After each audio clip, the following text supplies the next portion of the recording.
வணக்கம் உறவுகளே. இன்றைக்கி நான் என்ன சொல்ல போகிறேன்னா, குழந்தைங்களுக்கு சளி இது மழை நேரத்தில் சளி பிடிச்சிருக்கும் இல்லையா, அதுக்காக சளியை கிளியர் பண்ணுறதுக்கான ஒரு குறிப்பு சொல்கிறேன். மிளகு, துளசி நம்ம வீட்லேயே இருக்கும். கருந்துளசி ஒரு கைப்பிடியோட விட கம்மி, ஏன்னா சின்ன குழந்தைங்க இல்லையா, அதனால் ஒரு 7-8 மிளகு, ஓமவல்லின்னு சொல்லுவாங்க, அந்த ஓமவல்லி இலை, சீரகம், மஞ்சள் தூள், மிளகு. இது மிளகு வந்து கொஞ்சம் லைட்டாக இடித்து போட்டுக்கலாம். அதே மாதிரி சீரகத்தையும் கொஞ்சம் லைட்டாக எடுக்கணும். கொஞ்சம் சாறு கொஞ்சம் சீக்கிரம் இறங்கும் இல்லையா, அதுக்காக. தண்ணி பார்த்துக்கிட்டிங்கன்னா ஒரு 2 டம்ளர் அளவுக்கு தண்ணி,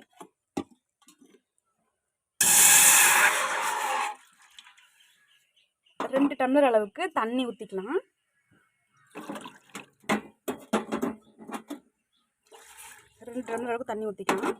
இப்போது நம்ம வாஷ் பண்ணி வச்சுருக்கேன், கழுவி வச்சுருக்கேன்.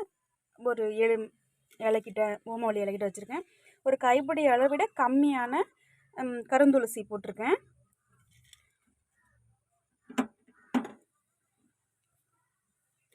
அடுத்தது நம்ம மிளகு, சீரகம்லாம் வச்சுருக்கோம் இல்லையா, அதையும் போட்டுக்கலாம்.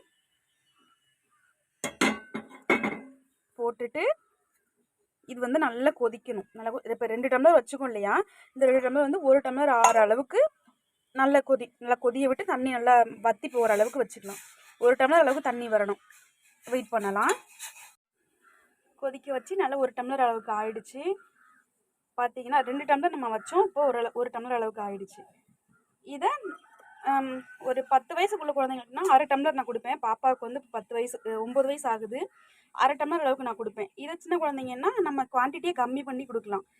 சின்ன குழந்தைங்களுக்குனா ஒரு பரடை போட்டு கொடுக்கலாம். கொஞ்சம் பெரிய ஒரு 8 வயசுக்குள்ள பிள்ளைங்களுக்கு ஒரு 1/4 டம்ளர் அந்தளவுக்கு கொடுக்கலாம். இது குடித்ததுக்கப்புறம் வேர்த்து சில குழந்தைங்களுக்கு குடிச்சா வாந்தியாக வந்துடும், சில குழந்தைங்களுக்கு மலம் மூலியமாக வெளில வந்துடும். இது ஒரு வாரத்துக்கு ஒரு டைம் கொடுத்தாலும் பரவாயில்ல, சளி கிளியர் ஆயிடும். வணக்கம்.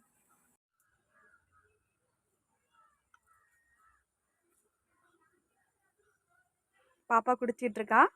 உங்கள் ரிசல்ட் நான் எப்படி இருக்குதுன்னு சொல்கிறேன்.